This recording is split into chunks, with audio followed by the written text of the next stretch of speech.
എടുക്കുമ്പോൾ 2 കൊരിന്ത്യരുടെ ലേഖനം 5-ാം അധ്യായം അതിൻ്റെ 14-ാം വാക്യം, 2 Corinthians chapter 5 verse number 14. Either way, Christ's love controls us. Since we believe that Christ died for all, we also believe that we have all died to our old life. അതിന്റെ 15 പറയുന്നു, He died for everyone so that those who receive His new life will no longer live for themselves. Instead, they will live for Christ who died. കർത്താവായ യേശുവിനെ ഉയർപ്പിച്ച ഞങ്ങളെയും യേശുവോട് കൂടെ ഉയർപ്പിച്ചും നിങ്ങളോടുകൂടെ തിരുസന്നിധിയിൽ നിർത്തും എന്ന് ഞങ്ങൾ അറിയുന്നു. കൃപ പലരിലും പെരുകി ദൈവത്തിന്റെ മഹിമയ്ക്കായി സ്തോത്രം വർദ്ധിപ്പിക്കേണ്ടതിന് ഇടയാകും. ഇതെല്ലാം നിങ്ങളുടെ പ്രയോജനത്തിന് വേണ്ടി ആകുന്നു. 2 കൊരിന്ത്യരുടെ ലേഖനം 5-ാം അധ്യായം 14-15 വാക്യങ്ങൾ. അവൻ തിരുവചനം അവിടെ പറയുന്നു, ഏത് വിധത്തിലാണെങ്കിലും സ്നേഹം, ക്രിസ്തുവിന്റെ സ്നേഹം ഞങ്ങളെ നിയന്ത്രിക്കുന്നു. കണ്ടോ, 2 കൊരിന്ത്യർ 5:14 പറയുന്നു, ഏത് വിധത്തിലാണെങ്കിലും ക്രിസ്തുവിന്റെ സ്നേഹം ഞങ്ങളെ നിയന്ത്രിക്കുന്നു. അപ്പം ക്രിസ്തുവിന്റെ സ്നേഹം നമ്മളെ എല്ലാത്തിലും നിയന്ത്രിച്ചിരിക്കണം. അല്ല, ക്രിസ്തുവിന്റെ സ്നേഹം നമ്മളെ നിയന്ത്രിക്കുക എന്ന് പറഞ്ഞാല് നമ്മൾ എന്തെങ്കിലും ചെയ്യുവോ കൊടുക്കുവോ എടുക്കുവോ ആണെങ്കിൽ ക്രിസ്തുവിന്റെ സ്നേഹം നമ്മളെ നിയന്ത്രിക്കുന്ന സ്നേഹം എന്നൊന്ന് പറഞ്ഞ്, എന്നെ നിയന്ത്രിക്കുന്ന സ്നേഹം എന്ന് പറഞ്ഞാൽ ഞാൻ ഇടത്തോട്ട് തിരിയണമെങ്കിൽ ക്രിസ്തുവിന്റെ സ്നേഹം, വലത്തോട്ട് തിരിയണമെങ്കിൽ ക്രിസ്തുവിന്റെ സ്നേഹം, എൻ്റെ വായിന്ന് വരുന്ന വാക്കുകള് ക്രിസ്തുവിന്റെ സ്നേഹം. ഹല്ലേലൂയ. ആ സ്നേഹം എന്നെ നിയന്ത്രിച്ചില്ല എങ്കിൽ എനിക്ക് പറ്റത്തില്ല. കണ്ടോ, 2 കൊരിന്ത്യർ 5:14 പറയുന്നത്, ഏത് വിധത്തിൽ നോക്കിയാലും എങ്ങനെ നോക്കിയാലും ക്രിസ്തുവിന്റെ സ്നേഹം ഞങ്ങളെ നിയന്ത്രിക്കുന്നു. ഹല്ലേലൂയ. ഞങ്ങളുടെ ഇരിപ്പും കിടപ്പും ഞങ്ങളുടെ സംസാരങ്ങളും ഞങ്ങളുടെ കൊടുക്കൽ വാങ്ങലും, ഹല്ലേലൂയ, ഞങ്ങളുടെ നോട്ടങ്ങളും ഞങ്ങളുടെ കൊടുക്കൽ വാങ്ങലും, ഹല്ലേലൂയ, ഞങ്ങളുടെ നോട്ടങ്ങളും ഞങ്ങളുടെ ഞങ്ങൾ തൊടുന്നത്, ഞങ്ങളുടെ സ്പർശനങ്ങള്, ഞങ്ങൾ മേടിക്കുന്നത് എല്ലാം എല്ലാം എല്ലാം ക്രിസ്തുവിന്റെ സ്നേഹത്തിൽ ഞങ്ങൾ ചെയ്യുന്നു. ദശാംശം കൊടുക്കുന്നെങ്കിൽ ക്രിസ്തുവിന്റെ സ്നേഹത്തില്, ദൈവവേലയ്ക്ക് കൊടുക്കുന്നെങ്കിൽ ക്രിസ്തുവിന്റെ സ്നേഹത്തില്, വഴക്ക് പറയുന്നെങ്കിൽ ക്രിസ്തുവിന്റെ സ്നേഹത്തിൽ. ചിലവരെ കണ്ടിട്ടുണ്ടോ, വാ തുറന്ന് അവരെന്തെങ്കിലുമൊക്കെ പറഞ്ഞാൽ മറ്റുള്ളവരെ വേദനിപ്പിക്കുന്ന വണ്ണം പറയും. ക്രിസ്തുവിന്റെ സ്നേഹം ഇല്ല അതിനകത്ത്. ക്രിസ്തുവിന്റെ സ്നേഹത്തില്, ഹല്ലേലൂയ, സ്നേഹം ഞങ്ങളെ നിയന്ത്രിക്കുന്നു. ക്രിസ്തുവിന്റെ സ്നേഹം ഞങ്ങളെ നിയന്ത്രിക്കുന്നത് കൊണ്ട് ഞങ്ങളുടെ ഇഷ്ടത്തിന് ഞങ്ങൾക്ക് എന്തെങ്കിലുമൊക്കെ നമ്മള് സമ്പാദ്യം എന്നൊക്കെ നമ്മൾ പറയുന്നത് നമ്മൾ മാറ്റി വെക്കത്തില്ലേ, നമ്മുടെ നാളത്തേക്ക് വേണ്ടിയൊക്കെ നമ്മൾ വരുമാനത്തിൽ നിന്ന് സമ്പാദിച്ച് മാറ്റി വെക്കുന്നേ, അതുപോലും ക്രിസ്തുവിന്റെ സ്നേഹത്തിലാ നമ്മളെ നിയന്ത്രിക്കപ്പെടുന്നത്. അപ്പൊ നമ്മുടെ എല്ലാം എല്ലാം എല്ലാം സകലതും. അപ്പൊ ഇത് പറയുന്നതിന് തൊട്ടു മുമ്പ് 13 വാക്യങ്ങൾക്കകത്ത് പറയുക, ഞങ്ങളെ ഏൽപ്പിച്ചിരിക്കുന്ന ഉത്തരവാദിത്തം ഞങ്ങൾക്കറിയാം, അതുകൊണ്ട് ഞങ്ങൾ ബന്ധപ്പെട്ട്, ഞങ്ങൾ കഷ്ടപ്പെട്ട് പട്ടിണി കിടന്നാലും വാള് അനുഭവിച്ചാലും മറ്റുള്ളവരുടെ കുറ്റം പറച്ചിൽ കേട്ടാലും എങ്ങനെയൊക്കെ ആണെങ്കിലും ഞങ്ങളെ വാള് അനുഭവിച്ചാലും മറ്റുള്ളവരുടെ കുറ്റം പറച്ചിൽ കേട്ടാലും എങ്ങനെയൊക്കെ ആണെങ്കിലും ഞങ്ങളെ ഏൽപ്പിച്ചിരിക്കുന്ന ഉത്തരവാദിത്തം ഞങ്ങൾക്കറിയാം, അതുകൊണ്ട് ഞങ്ങളെ തന്നെ പുകഴ്ത്തുവല്ല ഞങ്ങള്, പക്ഷെ ഞങ്ങള് ദൈവം ഏൽപ്പിച്ചിരിക്കുന്ന ആ ജോലി ഞങ്ങൾ വളരെ, മറ്റുള്ളവർക്ക് ചിലപ്പോൾ വലിയ ഒരു, അതിനകത്ത് ഇംഗ്ലീഷിനകത്ത് പറയുന്ന സ്പെക്ടാക്യുലർ മിനിസ്ട്രി കാണും. എന്ന് പറഞ്ഞാൽ മറ്റുള്ളവര് ഇമ്പം തോന്നുന്ന വണ്ണം ഒരുപാട് വലിയ പ്രവൃത്തികളൊക്കെ കാണും. പക്ഷെ ഞങ്ങൾ അങ്ങനെയല്ല. ഞങ്ങൾക്ക് 1-2 ആയിരിക്കും ഞങ്ങൾ യേശുവിനെ കുറിച്ച് പറയുന്നത്. ഞങ്ങൾ പക്ഷെ അത് പറഞ്ഞു കഴിഞ്ഞിട്ടാ പറയുന്നത്.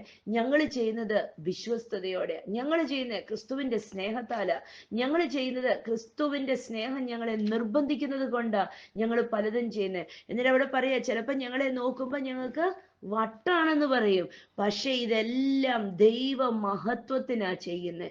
ഈ 11, 12, 13 ഇങ്ങനെ പറഞ്ഞിട്ടാണ് പറയുന്നത്, ഹല്ലേലൂയ, എങ്ങനെ നോക്കിയാലും ക്രിസ്തുവിന്റെ സ്നേഹമാ ഞങ്ങളെ നിയന്ത്രിക്കുന്നത്.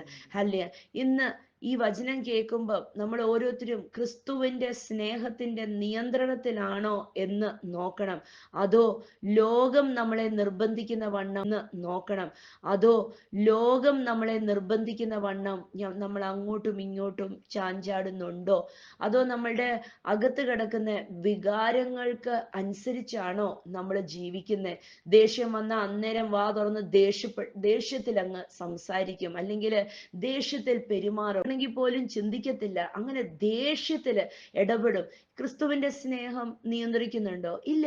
അവിടെ ക്രിസ്തുവിന്റെ സ്നേഹമല്ല നിയന്ത്രിക്കുന്നത്, അവിടെ ലോകവും ജഡവുമാ നിയന്ത്രിക്കുന്നത്. സ്തോത്രം, ഹല്ലേലൂയ.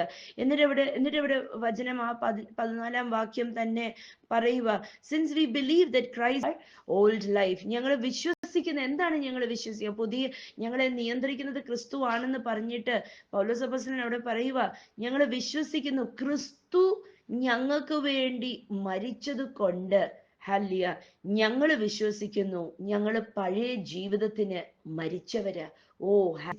ഞങ്ങൾ പഴയ ജീവിതത്തിന് മരിച്ചവരാ. ഓ ഹല്ലേലൂയ. എന്നെ പുതിയ സൃഷ്ടിയാക്കാൻ വേണ്ടി യേശു കർത്താവ് മരിച്ചു. ഹല്ലേലൂയ. മരിച്ചടക്കപ്പെട്ട് ഉയർത്തെഴുന്നേറ്റു. ഞാൻ ക്രിസ്തുവിന്റെ ഈ മരിച്ചടക്കപ്പെട്ട് ഉയർത്തെഴുന്നേറ്റ അതിൽ ആ വിശ്വാസം എന്നിൽ അകത്ത് കയറുമ്പോ, സ്തോത്രം, എനിക്കും ഒരു ഉറപ്പുണ്ട്. എന്താണ്? ഞാൻ ക്രിസ്തു മരിച്ചതുപോലെ, ഹല്ലേലൂയ, ഞാനും എൻ്റെ പഴയ ജീവിതത്തിന് മരിച്ചു. ഹല്ലേലൂയ. എന്നിട്ട് അവിടെ 15-ാം വാക്യം പറയാ, ക്രിസ്തു എല്ലാവർക്കും വേണ്ടിയാ മരിച്ചത് എന്ന്. ക്രിസ്തു എല്ലാവർക്കും വേണ്ടിയാ മരിച്ചത്. എന്തിനാ മരിച്ചത്? ഹല്ലേലൂയ. എന്താന്ന് വെച്ചാൽ, ഇനിയും ക്രിസ്തുവിന്റെ ജീവൻ പ്രാപിക്കുന്നവര് അവർക്ക് വേണ്ടി അല്ല ജീവിക്കുന്നത്, സ്വാർത്ഥതയോടെ അല്ല ജീവിക്കുന്നത്, പക്ഷെ അവര് ക്രിസ്തുവിന് വേണ്ടിയാ ജീവിക്കുന്നത്, വേണ്ടിയാ ജീവിക്കുന്നത്. ശ്രദ്ധിക്കണം, ഈ 14-15 വാക്യങ്ങൾ വളരെ അർത്ഥത്തോടെ ശ്രദ്ധിക്കണം. ക്രിസ്തു, ഹല്ലേലൂയ, നമുക്ക് വേണ്ടി മരിച്ചത് കൊണ്ട്, ഹല്ലേലൂയ, നാം നമ്മുടെ പഴയ ജീവിതത്തിന് മരിച്ചു. ഇനിയും പഴയ ജീവിതം എന്നെ നിയന്ത്രിക്കാൻ പറ്റത്തില്ല, പഴയ കാഴ്ച പറ്റത്തില്ല. ഇന്നലെ വരെ ഉണ്ടായിരുന്ന ലോകവും ജഡവും ആ ചിന്തകളും ഇനി എന്നെ നിയന്ത്രിക്കാൻ പറ്റത്തില്ല, അത് കഴിഞ്ഞുപോയി. ഇന്ന് ഞാൻ ക്രിസ്തുവിൽ വിശ്വസിക്കുന്നതാണ്. ക്രിസ്തു എനിക്ക് വേണ്ടി മരിച്ചത് കൊണ്ട് ഞാനും എൻ്റെ പഴയ ജീവിതത്തിന് ഞാൻ മരിച്ചു. ഹല്ലേലൂയ. ഞാൻ അതിനോട് ഗുഡ് ബൈ പറഞ്ഞു. ഇനി ഹല്ലേലൂയ, ഞാൻ അതിനോട് ഗുഡ് ബൈ പറഞ്ഞു. ഇനി ആ പഴയ ജീവിതം എനിക്ക് വേണ്ട. പഴയ വിധത്തിൽ ഞാൻ ജഡത്തിൽ ചിന്തിക്കും, സ്വാർത്ഥതയോടെ ചിന്തിക്കും, ഞാൻ എന്ന വ്യക്തിയെ നടുക്ക് വെച്ച് ഞാൻ ചിന്തിക്കും. എന്താ പലപ്പോഴും വല്ലവരും ഒക്കെ എന്തെങ്കിലുമൊക്കെ പറയുമ്പം ദേഷ്യം ഉണ്ടാവുന്നേ, വേദന ഉണ്ടാവുന്നേ? ഒരു സ്ഥിരം പറയുന്ന വാക്കല്ലേ, അവരങ്ങനെ. എൻ്റെ അകത്ത് എന്ത് വേദന ഉണ്ടായെന്നറിയാമോ? ഞാനെന്ന വ്യക്തി മിച്ചം കിടക്കുന്നത് കൊണ്ടാ വേദന ഉണ്ടാവുന്നേ. ഞാനെന്ന വ്യക്തി മരിച്ചു, ക്രിസ്തുവിൽ മരിച്ചു, തീർന്നു. ഇനി ഞാനെന്ന് പറഞ്ഞ വ്യക്തി ഇല്ല. ഇനി ക്രിസ്തുവിന്റെ സ്നേഹമാ എന്നെ നിയന്ത്രിക്കുന്നേ, യേശു എന്നെ നിയന്ത്രിക്കുന്നത്. ഞാൻ ഇല്ലെന്നേ, ഞാൻ തീർന്നു, ഞാൻ ഗുഡ് ബൈ പറഞ്ഞു, ഞാൻ ഇല്ല. ഇനി ക്രിസ്തുവാ എന്നിലൂടെ ജീവിക്കുന്നതെന്നൊക്കെ പ്രഖ്യാപിക്കുന്നില്ലേ? ഇനിയും ഭയങ്കര ഭയങ്കര ആഴത്തിൽ കയറുമ്പോ അങ്ങ് പറയും, കർത്താവേ ഇനി ഞാനില്ല കർത്താവേ, ഇനി അങ്ങ് മാത്രമേ ഉള്ളൂ, അങ്ങയുടെ നിയന്ത്രണത്തിലാ ഞാൻ. പിന്നെന്താ ആരെങ്കിലും എന്തെങ്കിലും പറഞ്ഞാ വേദന ഉണ്ടാകുന്നേ? പിന്നെന്താ ആരെങ്കിലും എന്തെങ്കിലും പറഞ്ഞേ? ഹല്ലേലൂയ. മനുഷ്യരാ, അതുകൊണ്ടാ. പക്ഷെ അതിലും അപ്പുറമായിട്ട് ഞാനെന്ന് പറഞ്ഞ വ്യക്തി ഇനിയും ബാക്കി കിടപ്പുണ്ട്. യേശുവിനെ നോക്കിക്കേ, യേശുവിന് എവിടെയെങ്കിലും ദേഷ്യം വന്നോ? യേശുവിന് എവിടെയെങ്കിലും, ഓഫ് കോഴ്സ് യേശു കർത്താവ് ദേവാലയം കച്ചവട സ്ഥലമാക്കിയപ്പം യേശുവിന് ദേഷ്യം വന്നു.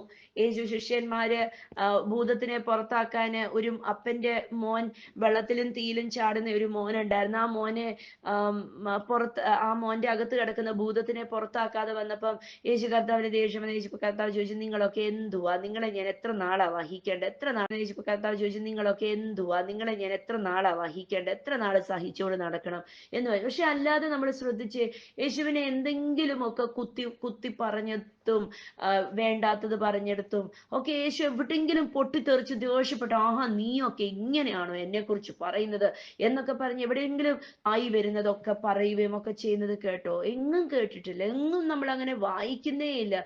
ശരിക്കും യേശു എന്താ ചെയ്തേ? അവരോരോന്ന് പറയുന്നതിനനുസരിച്ച് തിരിച്ചങ്ങോട്ട് അവരെ വട്ടാക്കുന്ന വണ്ണം അവരോട് തിരിച്ചു ചോദ്യങ്ങൾ ചോദിക്കുമായിരുന്നു അല്ലേ? ആ യേശു ഒന്നും അങ്ങനെ വികാരങ്ങൾക്ക് കീഴ്പ്പെടാത്തവനായിരുന്നു. നിൽക്കുന്നത് കണ്ടപ്പോഴത്തേക്ക് യോഹന്നാൻ സുവിശേഷം 4-ാം അധ്യായത്തില് ശിഷ്യന്മാർക്കാ നാണം വന്നത്. യേശു കിണറിന്റെ അരികത്ത് ഒരു സ്ത്രീയോട് സംസാരിച്ചോണ്ട് നിൽക്കുന്നത് കണ്ടപ്പോ അല്ലേ? അവിടെ 4-ാം അധ്യായം വായിക്കണം, ഭയങ്കര കോമഡിയാ അവിടെ. യോഹന്നാൻ 4-ത് നമ്മുടെ മലയാളി മൈൻഡ് സെറ്റ് അവിടെ കാണിക്കുന്നത്. എന്നുവെച്ചാൽ ഏതെങ്കിലും ഒരു പെൺകൊച്ചിനോട് ഒരു ചെറുക്കൻ, അല്ലെങ്കിൽ ഒരു ചെറുക്കനോട് ഒരു പെൺകൊച്ച് സംസാരിച്ചാൽ ഉടനെ എല്ലാം തീർന്നു അല്ലെ, വലിയ ബഹളം ഉണ്ടാക്കത്തില്ലേ? അയ്യോ തീർന്നു, ഇനി അവര് കല്യാണം കഴിച്ചു എന്നുള്ള വിധത്തിൽ പറയത്തില്ലേ? അതേപോലെ കണ്ട് അവിടെ വായിക്കണം. യേശു കർത്താവ് അവിടെ കിണറിന്റെ അവിടെ നിന്ന് ആ സ്ത്രീയോട് സംസാരിച്ച് അവളോട് വെള്ളത്തിന് ചോദിച്ചു. എന്നിട്ട് അത് കഴിഞ്ഞ് തിരുവചനം അവിടെ കാണിക്കുന്നുണ്ട്, ഈ ശിഷ്യന്മാര് അവിടെ വന്നു അല്ലെ. 8-ാം വാക്യം എടുത്തു പറയാ, യോഹന്നാൻ 4-8 എടുത്തു പറയുക. അവൻ ഒറ്റയ്ക്കായിരുന്നു ആ സമയം മേടിക്കാൻ പോയി. എന്നിട്ട് 27-ാം വാക്യം പറയുക, അന്നേരം ഇതെല്ലാം ഞാൻ മിശിഹ ആണ് എന്നൊക്കെ പറഞ്ഞ് അവൾക്ക് ഇച്ചിരി വെളിപാട് കൊടുത്തു കഴിഞ്ഞപ്പോഴത്തേക്ക് ശിഷ്യന്മാര് മടങ്ങി വന്നപ്പോ ആ വാക്യം എഴുതിയിരിക്കുന്നുണ്ട്, 27-ാം വാക്യം, they were shocked to find him talking to a woman, but none of them had the or why are you talking to her. കണ്ടോ? അന്ന് മലയാളത്തിൽ വായിച്ച 27. ഇതിനിടയിൽ അവന്റെ ശിഷ്യന്മാർ മടങ്ങി വന്നു. അവൻ സ്ത്രീയോട് സംസാരിക്കാൻ ആശ്ചര്യപ്പെട്ടു. അയ്യോ. എന്നിട്ട് എങ്കിലും നീ എന്ത് ചോദിക്കുന്നു, അവളോട് എന്ത് സംസാരിക്കുന്നു എന്ന് ആരും ചോദിച്ചില്ല. അവർക്ക് ചോദിക്കണമെന്നുണ്ടായിരുന്നു, അല്ല എന്തുവാ അവളോട് നിന്ന് സംസാരിക്കുന്നത്, പക്ഷെ അവർക്ക് ചോദിക്കാൻ തോന്നിയില്ല. എന്നാ ചോദിക്കാൻ പറ്റാത്തത്? അയ്യോ, അവരുടെ അകത്ത് അങ്ങ് ഇത് എന്തോ കേറി, എന്തുവാണോ ഇന്ന് സംസാരിക്കുന്നത് അല്ലേ? അതാ അവിടെ അങ്ങനെ എഴുതി വെച്ചിരിക്കുന്നത്. പക്ഷേ ഹല്ലേലൂയ, ഞാൻ പറയട്ടെ, യേശു കർത്താവ് ഞാൻ എന്ന് പറഞ്ഞ വ്യക്തി ഇല്ലായിരുന്നു അവിടെ പിതാവിന്റെ കാര്യങ്ങൾ ചെയ്യാൻ. ഓഫ് കോഴ്സ് യേശു ദൈവമാ. പക്ഷെ ഇന്ന് ഭൂമിയിൽ നമുക്കും ഈ ജയകരമായ ജീവിതം ജീവിക്കാൻ സാധിക്കും. ഹല്ലേലൂയ. ഒരാളെ നോക്കുമ്പോൾ വികാരങ്ങളില്ലാതെ ആ വ്യക്തിയെ നോക്കാൻ സാധിക്കും. ഹല്ലേലൂയ. സംസാരിക്കുമ്പോൾ വികാരങ്ങളില്ലാതെ സംസാരിക്കാൻ സാധിക്കും. എന്താ? ഞാനല്ലെന്നേ ഉള്ള ക്രിസ്തുവാ എന്നിലുള്ളത്. ഹല്ലേലൂയ. ജഡം പൊങ്ങി വരാതെ ജീവിക്കാൻ സാധിക്കും. ഞാൻ മരിച്ചു എന്ന് തിരിച്ചറിയാമെങ്കിൽ ഇനി ഞാനല്ല, ക്രിസ്തുവ ജീവിക്കുന്നത്, എന്നിലൂടെ ക്രിസ്തുവ. അതാ കണ്ടോ പൗലോസ് അവിടെ പറയുന്ന ആ വാക്യത്തിന് ഭയങ്കര അർത്ഥമുണ്ട്. 15-ാം വാക്യം ഭയങ്കര അർത്ഥമുണ്ട്. 15-ാം വാക്യം, അവൻ എല്ലാവർക്കും വേണ്ടി മരിച്ചു, നമുക്ക് ഓരോരുത്തർക്കും പുതിയ ജീവൻ കിട്ടിയത് കൊണ്ട് ഇനി നമ്മൾ ആരും നമുക്ക് വേണ്ടി അല്ല ജീവിക്കുന്നത്, അവന് വേണ്ടിയാ ജീവിക്കുന്നത്. അതിന്റെ 14 പറയുന്നു, ക്രിസ്തു എല്ലാവർക്കും വേണ്ടി മരിച്ചത് കൊണ്ട് ഞങ്ങളും വിശ്വസിക്കുന്നു ഞങ്ങൾ പഴയ ജീവിതത്തിൽ. ഇനി ഞാൻ പഴയ വ്യക്തി അല്ല. വികാരങ്ങൾക്ക് ഇനി എന്നെ നിയന്ത്രിക്കാൻ പറ്റത്തില്ല. ആരെങ്കിലും എന്തെങ്കിലും പറഞ്ഞാൽ ഞാൻ എടുത്ത് ചാടി അങ്ങോട്ട് ബഹളം വെക്കത്തില്ല. ആരെങ്കിലും എന്തെങ്കിലും പറഞ്ഞാൽ ഞാൻ അവിടെ ഇരുന്ന് കൺഫ്യൂസ്ഡ് ആയിരുന്ന് ചിന്തിച്ചുകൊണ്ടിരിക്കത്തില്ല. സ്തോത്രം. ഇനിയും വികാരങ്ങൾക്ക്, ഇമോഷൻസിന് എന്നെ നിയന്ത്രിക്കാൻ പറ്റത്തില്ല. ഹല്ലേലൂയ. ഞാൻ പറയട്ടെ, ആരെങ്കിലും എന്തെങ്കിലും പറഞ്ഞാൽ ദേഷ്യം വരുന്നു, ലജ്ജ വരുന്നു, എന്തെങ്കിലുമൊക്കെ ക്രോധത്തിൽ സംസാരിക്കുന്നെങ്കിൽ ഞാൻ ബാക്കി കിടക്കുന്നത് കൊണ്ട് ഇന്ന് കർത്താവിനോട് പറഞ്ഞേ, ഇനി ഞാനില്ല, ക്രിസ്തു മാത്രമേ ഉള്ളൂ. അത് ഹല്ലേലൂയ. ആ ഈഗോ അല്ലെങ്കിൽ ആ സ്വാർത്ഥത, ഞാനെന്ന മനോഭാവം, അതിനെയൊക്കെ മാറ്റണം. ഇന്ന് പറയണ, ഇനി ഞാനില്ല കർത്താവേ, അങ്ങ് മാത്രമേ ഉള്ളൂ. ഹല്ലേലൂയ. എന്നിട്ട് കർത്താവിന്റെ വചനം താഴോട്ട് വരുമ്പോ 17-ാം വാക്യം അതിന്റെ 16-ന്റെ ഒടുവില് പറയുക, how differently we know him now. ഒടുവില് പറയുക, how differently we know him now. എത്ര വ്യത്യസ്തയോടെ ഇനി നമുക്ക് അവനെ അറിയാം. എന്നിട്ട് 17 പറയുക, ഇതിന്റെ അർത്ഥം എന്തുവാണ്? anyone who belongs to Christ has become a new person. The old life is gone, a new life has begun. എന്ന് വായിച്ചേ. ഒരുവൻ ക്രിസ്തുവിൻ ഉം. പഴയത് കഴിഞ്ഞുപോയി, ഇതാ അത് പുതുതായി 16 തീർന്നിരിക്കുന്നു. വായിച്ച് 16. ആകയാൽ ഞങ്ങൾ ഇന്നു മുതൽ ആരെയും ജഡപ്രകാരം അറിയുന്നില്ല. ക്രിസ്തുവിനെ ജഡപ്രകാരം അറിഞ്ഞുവെങ്കിലും ഇനിമേൽ അങ്ങനെ അറിയുന്നില്ല. ക്രിസ്തുവിനെ ഇനിയും ജഡപ്രകാരം അല്ല അറിയുന്നേ, പക്ഷെ ക്രിസ്തുവിനെ എങ്ങനെയാ അറിയുന്നേ? ഇന്റിമേറ്റ്. ഹല്ലേലൂയ. ആത്മാവുമായിട്ട് ചേർന്റെ ആത്മാവിനോട് ചേർന്ന് അവരെ ദൈവ മക്കളെന്ന് വിളിക്കത്തക്കവണ്ണം അവരെ നിയന്ത്രിക്കുന്നു. ദൈവത്തിന്റെ ആത്മാവിനാൽ നയിക്കപ്പെടുന്നവരെല്ലാരും ദൈവ മക്കള്. ഹല്ലേലൂയ. Controlled by the Holy Spirit. എന്നൊരു വചനം ഇവിടെ പറയാ, ഇപ്പൊ ഞങ്ങൾക്ക് എത്ര വ്യത്യസ്തമായിട്ട് അവനെ അറിയുന്നു. ഞാൻ പറയാ ഇപ്പൊ ഞങ്ങൾക്ക് എത്ര വ്യത്യസ്തമായിട്ട് അവനെ അറിയുന്നു. ഞാൻ പറയാം, I know him intimately. Hallelujah. നമുക്ക് ഇന്റിമേറ്റ് ആയിട്ട് ഇനിയും കർത്താവിനെ അറിയാം, വളരെ ഒന്നായിട്ട്. ഹല്ലേലൂയ. യേശുവിന്റെ ചിന്തകള് എൻ്റെ അകത്ത് ചിന്തകളായിട്ട് വരും. യേശുവിന് തോന്നുന്നതിന് എൻ്റെ അകത്ത് തോന്നലായിട്ട് വരും. ഇതാണ് ഇന്റിമേറ്റ് റിലേഷൻഷിപ്പ്, ഒന്നായിട്ടുള്ള ഒരു ജീവിതം. ഹല്ലേലൂയ. എന്നിട്ട് അവിടെ പൗലോസ് അപ്പോസ്തലൻ പറയുക, ഹല്ലേലൂയ, ഇതിന്റെ അർത്ഥം എന്താണ്? ഹല്ലേലൂയ, നാം ഓരോരുത്തരും പുതിയ സൃഷ്ടിയായി.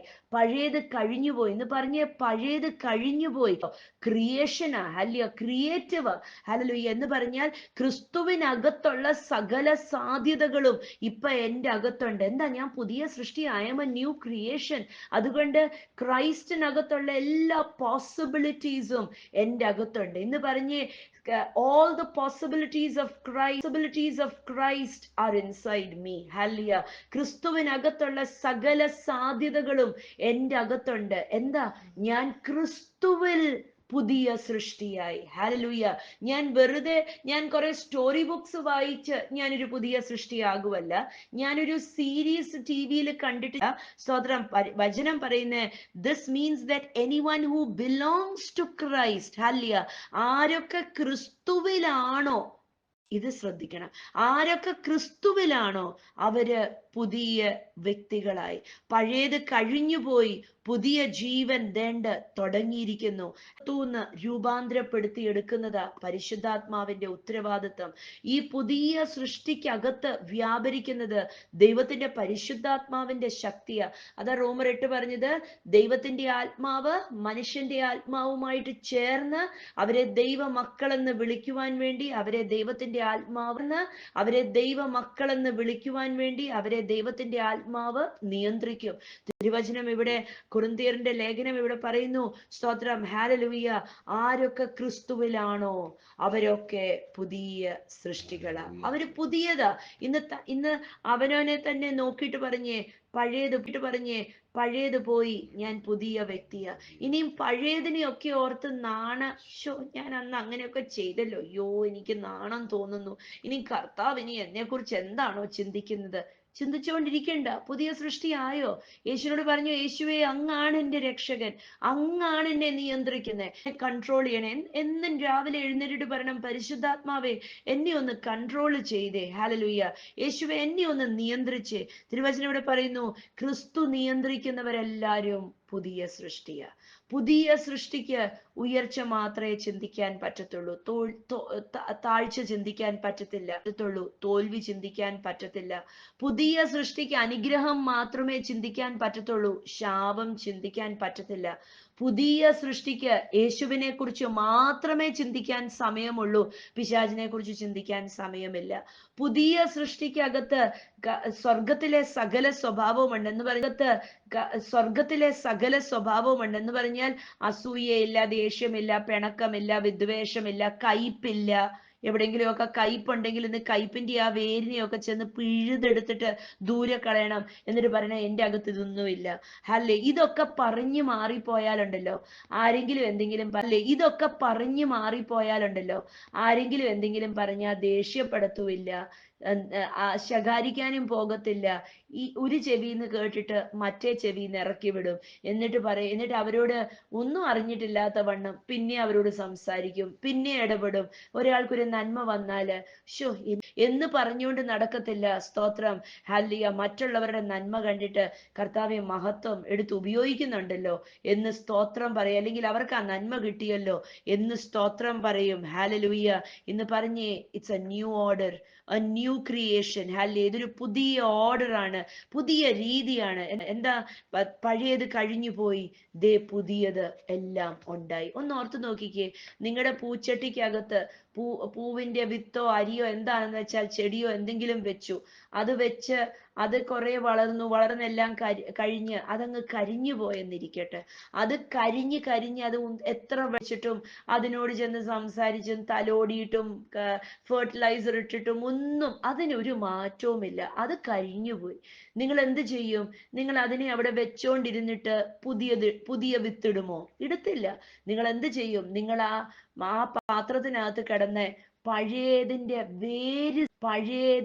വേര് സഹിതം എടുത്ത് പിഴുത് ദൂരെ കളയും അല്ലെ? അതോ പിഴുതെടുത്തിട്ട് വീട്ടിനകത്ത് ഒരു പാത്രത്തിനകത്തൊക്കെ കൊണ്ടുവച്ച് സൂക്ഷിച്ച് ഓമനിച്ച്, ഷോ ഇതെന്റെ പഴയ ചെടിയായിരുന്നു, ഷോ ഇതൊരു കഷ്ടം, ഇതിങ്ങനെയായി പോയല്ലോ എന്ന് പറഞ്ഞ് ഇതിനെ നോക്കിക്കൊണ്ടിരിക്കുവോ? വേരോടെ പിഴുതെടുത്തിട്ട് തീക്കകത്ത് കൊണ്ടിട്ട് കത്തിച്ചു കളയും അല്ലെ?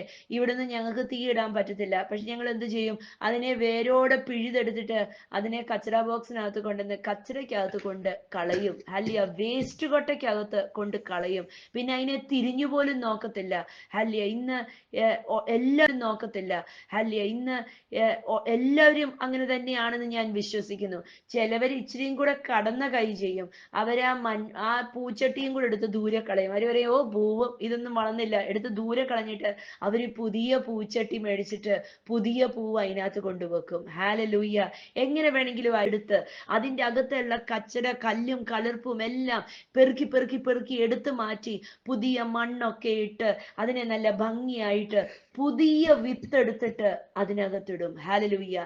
ആ പുതിയ വിത്തിനകത്തുനിന്ന് വരുന്ന പൂവ് അല്ലെങ്കിൽ ചെടി അല്ലെങ്കിൽ എന്ത് വേണമെങ്കിലും ആയിക്കോട്ടെ, അത് പുതിയതാ.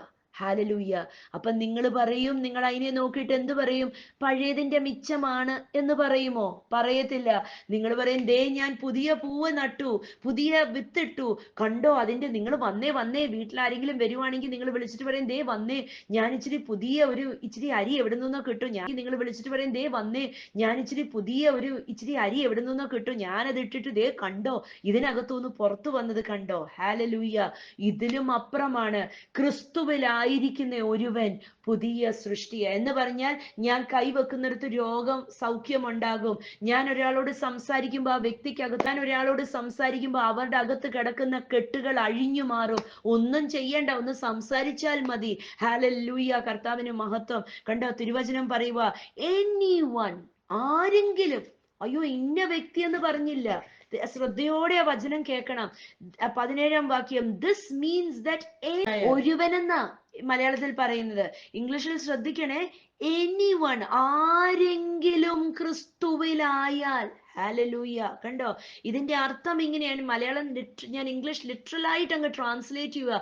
ഇതിന്റെ അർത്ഥം ഇങ്ങനെയാണ്, ആരെങ്കിലും ക്രിസ്തുവിലായാൽ പുതിയ സൃഷ്ടിയാകും. എന്നിട്ട് പറയുക, പഴയ ജീവിതം കഴിഞ്ഞുപോയി, ദേ പുതിയ ജീവിതം ആരംഭിച്ചു. ഹാലലൂയ.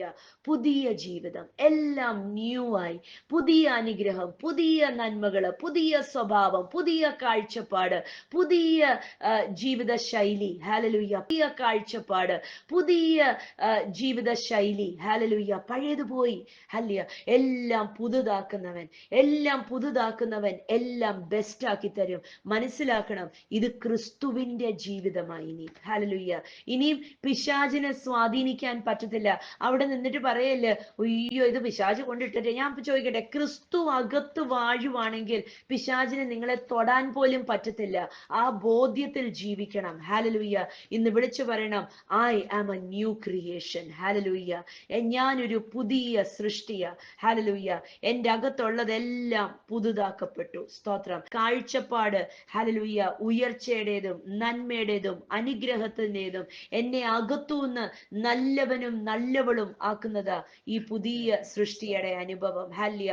എന്താന്ന് വെച്ചാൽ വിത്ത് വീണത് പുറത്തല്ല, വിത്ത് വീണത് അകത്ത. ഹല്ലേലൂയ. വിത്ത് വീണത് ആത്മാവിനകത്ത. ഹല്ലേലൂയ. വിത്ത് വീണത് ആത്മാവിനകത്ത. ദൈവവചനമായ വിത്ത് കേറി ചെന്നത് ആത്മാവിനകത്ത. ഹല്ലേലൂയ. അതുകൊണ്ട് അകത്തൂന്ന് പുറത്തേക്ക് ട്രാൻസ്ഫോർമേഷൻ നടക്കുന്നത്. ഹല്ലേലൂയ. അകം ശുദ്ധിയായി കഴിഞ്ഞ് പുറത്തേക്ക് വരുന്നതെല്ലാം പിന്നെ പ്രത്യാശയുടെ വാക്കുകൾ. എന്തൊരു നല്ല വാക്കുകള് അല്ലെ. അകത്തിരുന്ന് രൂപാന്തരം നടക്കുക. അകത്തൂന്ന് പിന്നെ പുറത്തേക്ക് വരുന്ന നല്ല കാഴ്ചപ്പാട്, നല്ല സ്നേഹം, നല്ല വാക്ക്. പിന്നെ എന്തെങ്കിലുമൊക്കെ പുറത്തെ ദേഷ്യം, കയ്പ്, വെറുപ്പ്, മറ്റുള്ളവരൊക്കെ പറയുന്നതൊന്നും അകത്ത് കേറത്തില്ല. പിന്നെ വേദന വരത്തില്ല, നാണക്കേടുണ്ടാവത്തില്ല, ലജ്ജ തോന്നത്തില്ല, കയ്പുണ്ടാവത്തില്ല, നിരാശ തോന്നത്തില്ല. എന്താ? അതൊക്കെ പുറത്ത് കിടക്കുന്നതാ. അതൊന്നും അകത്തേക്ക് കേറല്ല. ഹല്ലേലൂയ. ഇന്ന് പറഞ്ഞേ, ഞാനൊരു പുതിയ സൃഷ്ടിയാ. ഹല്ലേലൂയ. ഇന്നൊന്ന് വിളിച്ചു പറഞ്ഞേ, ഞാൻ അകത്തൂന്ന് പുതിയതാക്കപ്പെട്ടതാ. ഹല്ലേലൂയ. ഇന്ന് വിളിച്ചു പറഞ്ഞേ, പുറത്ത് കിടക്കുന്നതൊന്നും. ഹല്ലേലൂയ. ഇന്ന് വിളിച്ചു പറഞ്ഞേ, പുറത്ത് കിടക്കുന്നതൊന്നും എൻ്റെ അകത്ത് കയറി എന്നെ വേദനിപ്പിക്കത്തില്ല, കയ്പ് കൊണ്ടിരത്തില്ല, ദേഷ്യം കൊണ്ടിരത്തില്ല. സ്തോത്രം. ഞാൻ പുതിയതാ. പഴയതെല്ലാം കഴിഞ്ഞുപോയി. I am a new creation. Hallelujah. The old is gone, the old is dead. Hallelujah. I am a new creation. സഹായിക്കട്ടെ. ക്രിസ്തുവിൽ നാം പുതിയ സൃഷ്ടിയാ. എന്നെ അത്ഭുതമാ അല്ലേ. ഒന്ന് ചിന്തിച്ചു നോക്കിയാൽ എന്നെ മഹാ അത്ഭുതമാ ഞാൻ എന്ന വ്യക്തി പുതിയതായി തീരുന്നേ. കർത്താവ് അനുഗ്രഹിക്കട്ടെ. സ്തോത്രം. ഇന്ന് കുടുംബങ്ങൾക്കകത്തൊക്കെ പുതിയ സൃഷ്ടിയാകാനുള്ളവരെ ഒരു നിമിഷം ഒന്ന് കർത്താവിന്റെ കരങ്ങളിലേക്ക് ഉയർത്തിക്കേ. എന്റെ കർത്താവേ, ഹല്ലേലൂയ. ആ പുതിയ സൃഷ്ടിയാകട്ടെ. പഴയ മനുഷ്യനെ വലിച്ചുരിഞ്ഞു മാറ്റി വെച്ച് അവര് പുതിയതായി, ഹല്ലേലൂയ, പുതിയ സൃഷ്ടിയുടെ അനുഭവത്തിൽ അവർ ജീവിക്കുവാൻ ഇടയാകട്ടെ. കർത്താവ് സഹായിക്കട്ടെ. ഈ നിലനിൽക്കുന്ന പുതിയ സൃഷ്ടിയുടെ അനുഭവം വേണമെങ്കിൽ സ്തോത്രം, ഹല്ലേലൂയ, ക്രിസ്തുവിൽ മരിച്ചടക്കപ്പെട്ട് സ്തോത്രം, ഹല്ലേലൂയ, ക്രിസ്തുവിൽ മരിച്ചടക്കപ്പെട്ട് ഉയർത്തെഴുന്നേറ്റ് എന്ന് പറഞ്ഞാൽ ക്രിസ്തുവിൽ സ്നാനപ്പെട്ട് ഉയർത്തെഴുന്നേറ്റ് സീൽ ചെയ്ത്. ഹല്ലേലൂയ. അപ്പൊ എന്താ സംഭവിക്കുന്നേ? ആ യേശുവിന്റെ രക്തത്തിൽ മുങ്ങി പൊങ്ങിയപ്പോൾ, ആ സ്നാനക്കുളത്തിൽ മുങ്ങി പൊങ്ങിയപ്പോൾ അങ്ങ് സീലാകുക. അപ്പോൾ അങ്ങ് സീലാകുക. ഹല്ലേലൂയ. ഇന്നിങ്ങനെ സീലായി കഴിയുമ്പോൾ ഹല്ലേലൂയ, എവിടെങ്കിലും ചെന്ന് കർത്താവ് നേരെ ആക്കി എടുക്കും. ഉറപ്പാ. ഹല്ലേലൂയ. ഒന്ന് സീലായാ മതി. പഴയ മനുഷ്യനെ ഉരിഞ്ഞു വെച്ചേച്ച്. റോമർ 6, ഞാൻ പറഞ്ഞതല്ല, വചനം പറഞ്ഞതാ. റോമർ ഹല്ലേലൂയ 6, ഗലാത്യ, പഴയ മനുഷ്യനെ ഉരിഞ്ഞു വെച്ചേച്ച് ദേ പുതിയ മനുഷ്യൻ ആയിത്തീർന്നു. ഹല്ലേലൂയ. പുതിയ മനുഷ്യന്റെ നന്മകളൊക്കെ അനുഭവിക്കണോ?